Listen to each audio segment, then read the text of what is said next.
Après 3 ans de relation, ma petite amie et moi avons finalement emménagé ensemble. C'était génial et tout, mais pour tous ceux d'entre vous qui envisagent de faire la même chose, essayez d'établir des règles de base avant de prendre cette décision. Je pensais que Lizzie et moi étions sur la même longueur d'onde, mais elle m'a envoyé un pic dès le premier jour. Maintenant qu'on habite ensemble, on peut enfin se débarrasser de ce verrou bizarre sur ton armoire.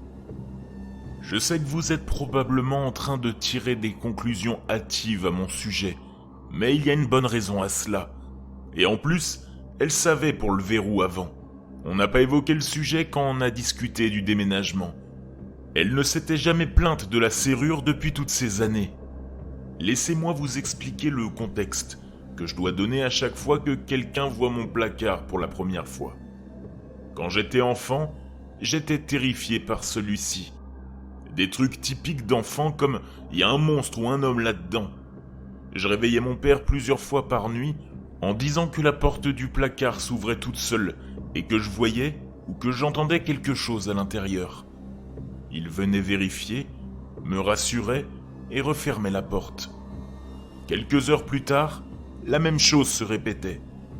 Finalement, mon père en a eu marre de se réveiller 3 fois par nuit et il a décidé de mettre un verrou à mon placard, convaincu que j'ouvrais la porte dans mon sommeil, ou intentionnellement pour attirer son attention. Un verrou normal ne fonctionnait pas, mais il était toujours convaincu que je réussirais à le crocheter et à ouvrir la porte. Alors il a installé un de ces verrous à chaîne qu'on trouve dans les hôtels, à une hauteur que je ne pouvais pas atteindre. Pourtant, je le réveillais toujours en lui disant que la porte était ouverte.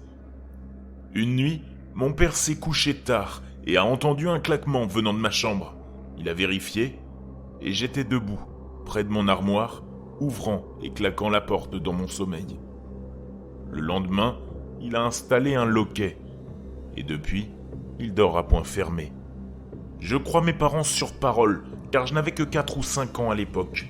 Je me souviens avoir couru en criant vers la chambre de mes parents à quelques reprises, mais c'est à peu près tout. Quoi qu'il en soit, verrouiller mon placard avant de me coucher était devenu une routine nocturne avec laquelle j'ai grandi. Et les quelques fois où j'ai essayé d'arrêter, je faisais d'horribles cauchemars et je me réveillais avec un placard entièrement ouvert. Je me suis résigné à verrouiller la porte. Quand j'ai quitté la maison de mes parents, j'ai décidé d'abandonner cette habitude. Mes amis m'engueulaient à ce sujet depuis que j'étais jeune.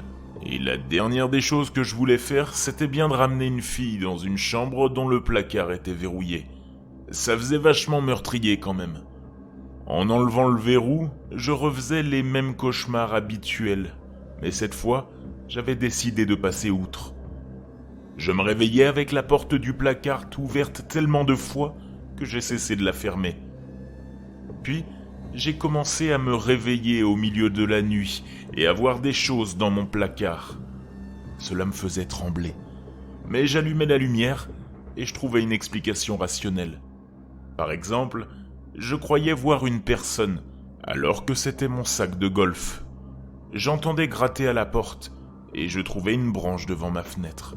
J'entendais chuchoter « Warren » et je me disais que c'était juste la climatisation qui se mettait en marche. Ce schéma a continué, mais les explications plausibles sont devenues de moins en moins plausibles. Je voyais un homme anormalement grand avec un chapeau melon et des yeux scintillants. Et quand j'allumais la lumière, il y avait un chapeau melon avec des décorations de Noël, en juillet. Et je n'ai jamais acheté de chapeau melon. J'ai cherché ce chapeau dans la journée, de nombreuses fois, sans le trouver. J'entendais des murmures comme « Warren, viens nous rejoindre, rejoins-nous » qui se transformaient en cris, puis se mélangeaient au son de mon ventilateur. Une nuit, je me suis réveillé avec l'homme au chapeau melon. Il a laissé échapper un profond gloussement, puis s'était lancé de la porte, bondissant vers moi à 4 pattes, les membres se tordant à des angles inquiétants. J'ai allumé ma lampe et un chapeau melon trônait au milieu de la chambre. Je suis allé à l'épicerie ouverte 24 heures sur 24, j'ai acheté un verrou et je l'ai installé ce soir même. J'ai dormi comme un bébé. Peu importe les explications, j'ai gardé ce verrou sur mon placard dans chaque appartement. Lizzie le sait, et elle sait à quel point je suis terrifié par ce placard. Mais elle ne me laisse pas poser ce verrou. Elle dit « Il est grand temps que tu surmontes cette phobie. » Cela fait 1 mois que nous avons emménagé. Les cauchemars sont revenus. La porte du placard est toujours ouverte. Je les entends me chuchoter « Viens, viens, rejoins-nous. Nous allons tous danser ensemble. Nous nous doucherons dans le rouge. » J'ai rêvé la nuit dernière que je me réveillais, mouillé, sentant le métal rouillé. Je me dirigeais vers la salle de bain et, dans le miroir, je me trouvais trempé de sang. L'homme au chapeau melon se tenait derrière moi, souriant, satisfait, et il me tapotait l'épaule. Il s'est baissé et a chuchoté dans mon oreille. « Oui, rejoins-nous. » Ce matin, je me suis réveillé et la porte du placard était fermée, mais j'étais à l'intérieur. J'ai senti une sensation particulière sur ma tête et j'ai levé la main pour découvrir que je portais un chapeau melon. J'ai supplié Lizzie aujourd'hui de me laisser mettre mon cadenas. Elle insiste sur le fait que ce n'est qu'un de mes fantasmes.